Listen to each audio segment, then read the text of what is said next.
YCP party పోకడ ఎట్టుందంటే ఢిల్లీలో కాళ్ళబేరాలు, ఇక్కడేమో వీధి నాటకాలు.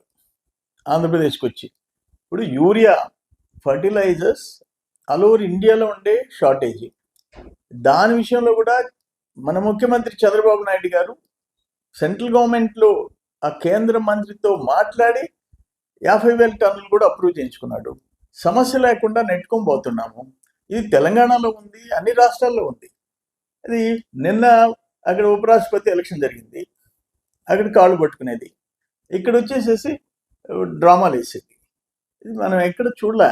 నీ టైంలో అసలు వ్యవసాయ శాఖ మూతపడింది. ఆ ఫెర్టిలైజర్ అనండి, ఇంకా ఏ ఒక్కటి కూడా జరగలే. మైక్రో న్యూట్రియంట్స్ ఇవ్వలే, మెకనైజేషన్ మూసేసేసావు, మైక్రో ఇరిగేషన్ క్లోజ్ చేసినావు.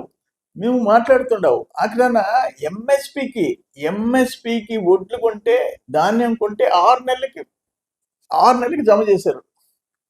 మళ్ళీ క్వింటాల్ మీద అడిషనల్ క్వాంటిటీ. ఫర్ ఎగ్జాంపుల్ మాకు 860 కేజీలు పుట్టి 1000 కేజీలు 1050 కేజీలు తీసుకున్నారు నెల్లూరు జిల్లాలో. 6 నెలలకి పే చేశారు. దారుణమైన పరిస్థితులు. కానీ మీరు ఆర్డీఓ ఆఫీసుల్లో ఎరువుల గురించి మాట్లాడి ధర్నా చేయటం. నిన్న సెకండ్ క్రాప్ జరిగింది, యూరియా షార్టేజ్ వచ్చిందా? ఇంచుమించు కవర్ అయిపోయింది కదా. ఎవరు పెట్టి బ్లాక్లో కొన్నారు? కానీ ఇంకా ఆపండి, ఈ నాటకాలు ఆపి చేసిన పాపాలకి మీరు ఈరోజు అనుభవిస్తున్నారు. ఇది మాత్రం అందరూ నవ్వుకుంటున్నారు.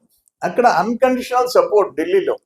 ఇక్కడికి వచ్చి ఏ కేంద్ర ప్రభుత్వం ప్రాబ్లమ్స్ ఫేస్ చేస్తుందో దాని మీద ధర్నా, ఇక్కడ తెలుగుదేశం మీద ధర్నా.